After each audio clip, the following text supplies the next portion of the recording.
Welcome to another Wix Fundamentals for the Wix user. Tonight we're going to start a new series on how to hire a web designer.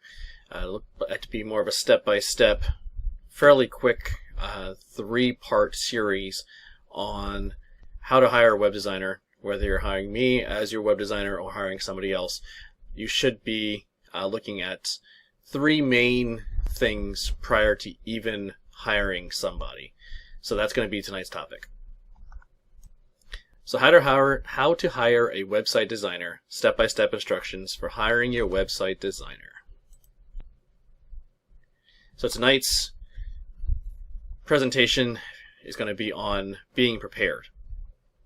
You should have a few things all prepared prior to even looking to getting a designer.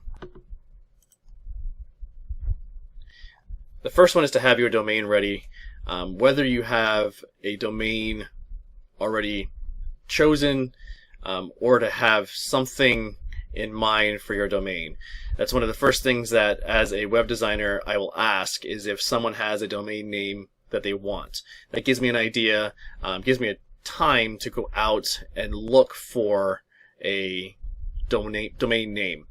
A lot of times someone will come up with a domain name that may already been chosen, so we have to kind of reroute things a little bit, come up with some different ideas.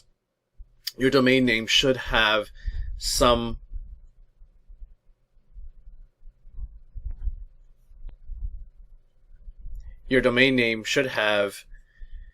relevance to your business name or your specific business topic.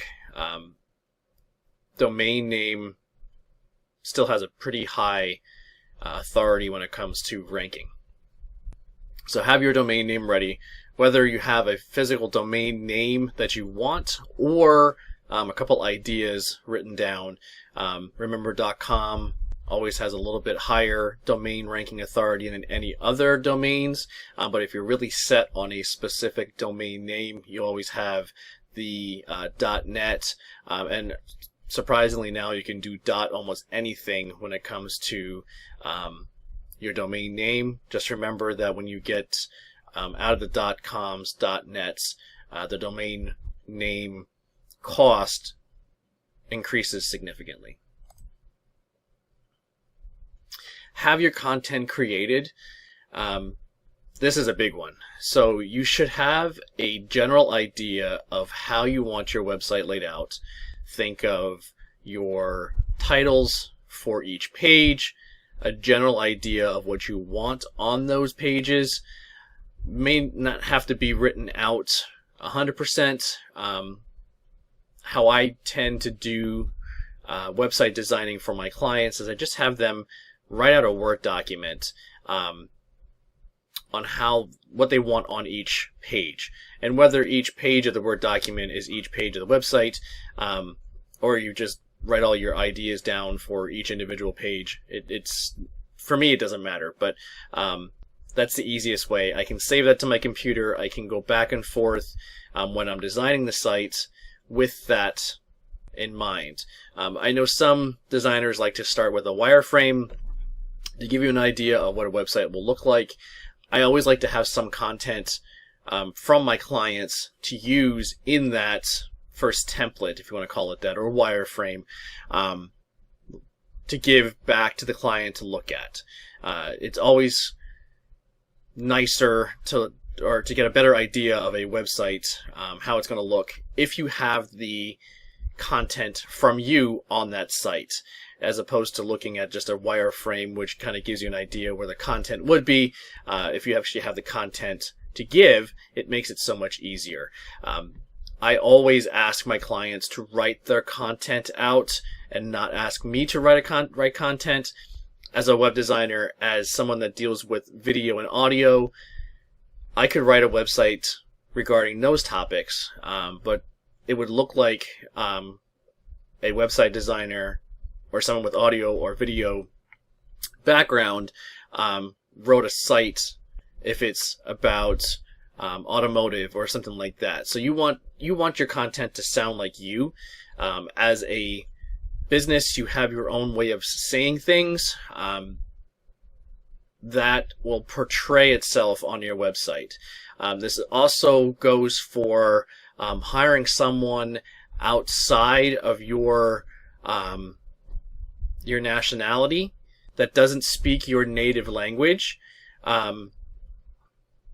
There's nothing wrong with that. Just be careful doing so, in the sense that you may get a cheaper website, but their dialect, the way they write out content, if they write content, just make sure it sounds right. It's portraying the way you would word it, as opposed to if you write it out.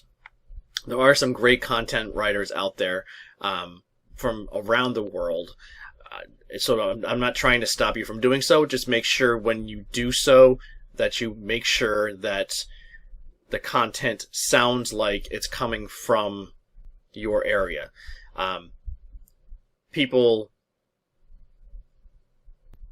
in different countries speak differently.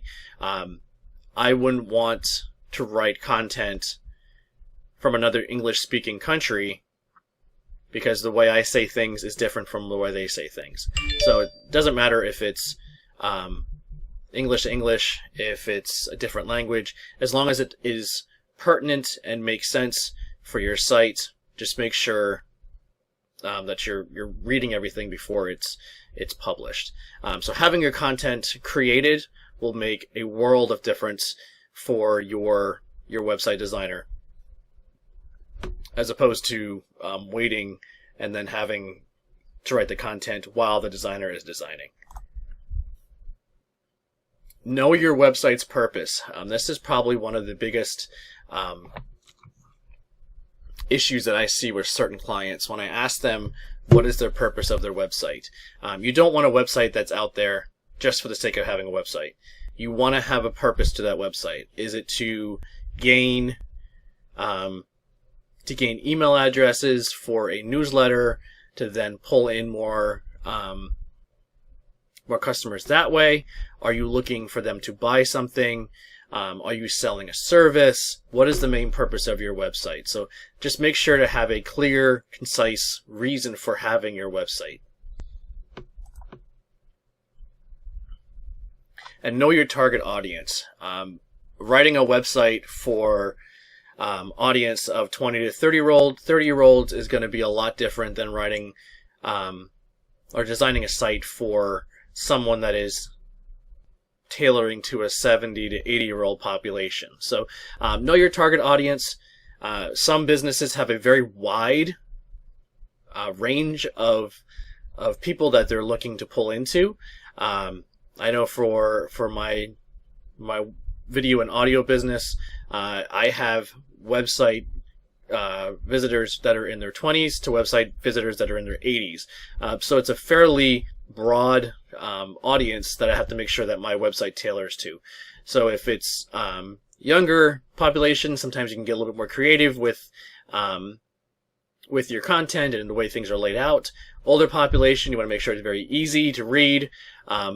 So know your target audience.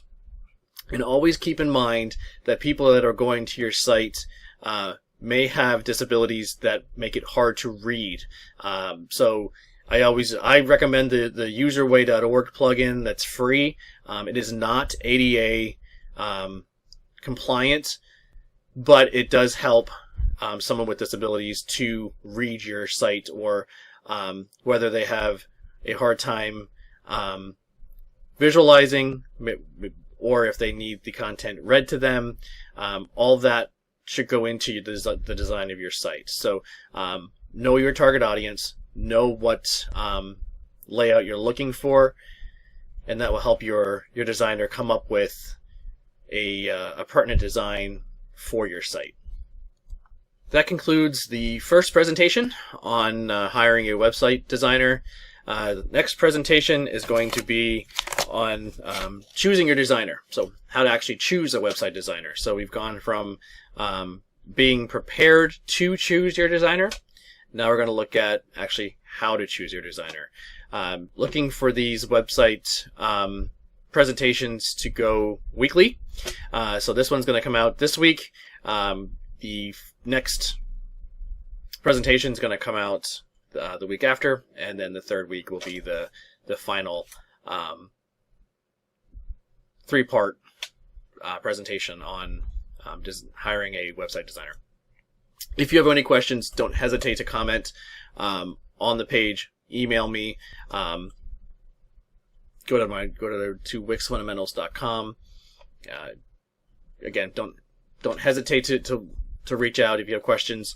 If you have other tips and tricks, comment on the video.